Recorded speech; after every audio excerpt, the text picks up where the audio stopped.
Hey all my e-peeps, have you been thinking about swapping out the cassette on your Wallke e-bike?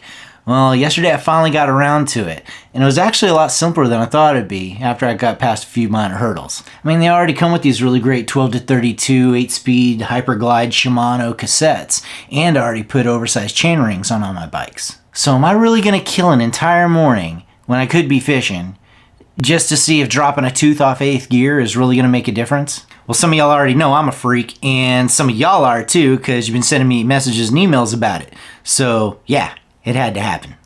So the second hurdle was the fact that not only does Wallke use cassettes instead of freewheels like some lesser manufacturers, but they also use an extra beefy threaded connector for the motor, which is awesome longevity-wise, but you can't get a cassette tool over that beefy connector. So Cafferty Cyclery hooked me up with one of these. It's an FR 5.2 cassette tool, and I've seen this done on videos a couple of times where folks cut a slot in it so you can get it around the cable. So grinding I did go. But while I was at the bike shop, I forgot to get a chain whip from them, and I ain't about to go back into town on my day off. So voila. Oh yeah, it's hacking time. Where there's a drill, there's a way. So after measuring carefully, I used a stainless steel drill bit and punched a couple of holes in an old Bell bike tool. Then I just pegged a few links of chain to it, and voila, whip it good. Dun-na-na-na-na. But before diving into all that, I wanted to go ahead and get a baseline performance-wise by swapping back to the stock setup. So off with the aftermarket 62 chainring and on with the factory 52. And a quick test ride reminded me that this thing would commence to moonwalking at around 23 miles per hour. Now, this probably isn't even a problem for most folks, but being a spaz, I like to feel some pedal, and I know the efficiency of that bike is dropping with every ghost turn, so it's time to fly that bike. I like to use ratchet straps to make life easier when it comes to pulling wheels off these beasts.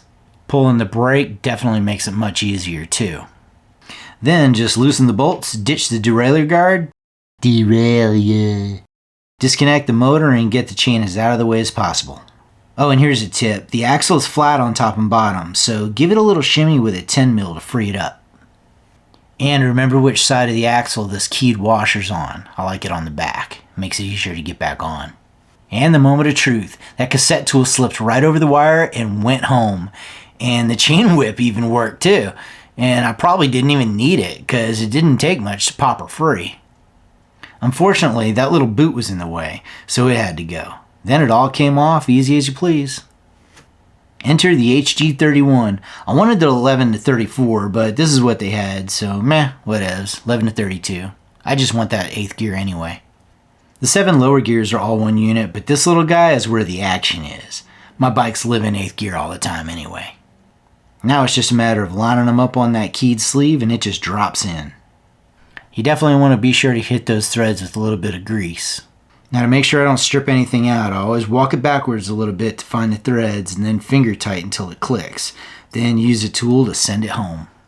And take your time reinstalling the wheel. Lots of crap in the way, especially on the gear side. The 10 mil comes in super handy for this too. You can almost use it like a handle for the axle. Just wedge it on up in there.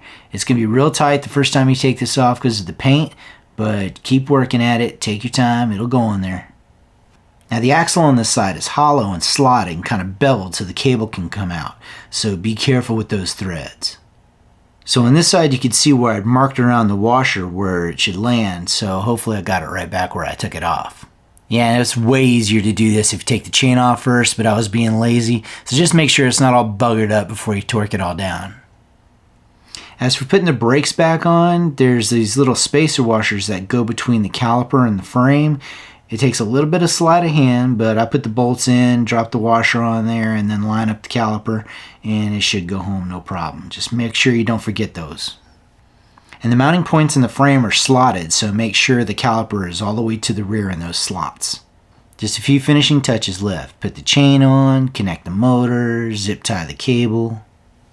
And I could probably repair that boot, but I decided to screw with that later. I was antsy for some results.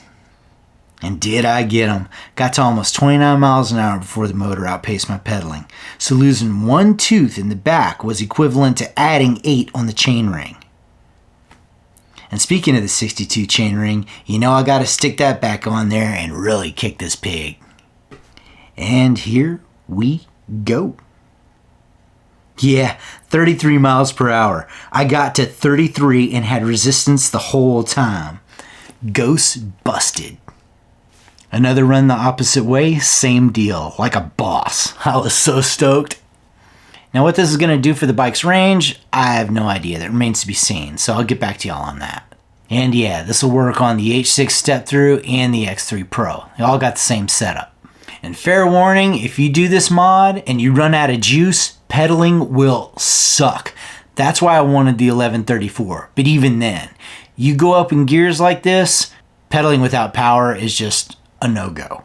So I got that cassette off Amazon for like $18, and plus I had some points on my credit card, so I think I got it for like 13 bucks. The freewheel tool, Cafferty's hooked me up with that, but they're not very expensive either. You're gonna get the FR 5.2. But you know, unless you're a freak or a spaz like me, keep them wheels rolling, ride it like it's stolen, and you're into whittling on these bikes and hot rodding them, it's probably not really worth doing. But some of y'all are like-minded, so give it a shot. It's fun. Thanks so much for watching, guys. I really appreciate y'all. Do me a favor and slug that bug if you haven't yet, if you're so inclined. I got a whole bunch more videos coming up. I took all the fenders and the rack off my X3 Pro. It's pretty fun. I'll let y'all check that out. And as for the H6 step-through, I haven't really done much with that bike. I swapped out the grips and the pedals, but I'm pretty much riding it stock and really enjoying it. Probably going to try to do some range testing on that for y'all. And as always, I got to thank Wallke E-Bikes, Tannus Armour, Cafferty Cyclery in downtown Nampa, and Xnito helmets. Guys, I've been wearing this helmet every ride for the past couple of months, and I so dig it. It's my new favorite. They got all kinds of dope styles, so if you want to check them out, I got a link in the description. It'll save you a couple of bucks, and it helps me out too. So until next time, stay lightened. Cheers. Okay, all you dumb humans, if you mess your bike up, don't blame meow.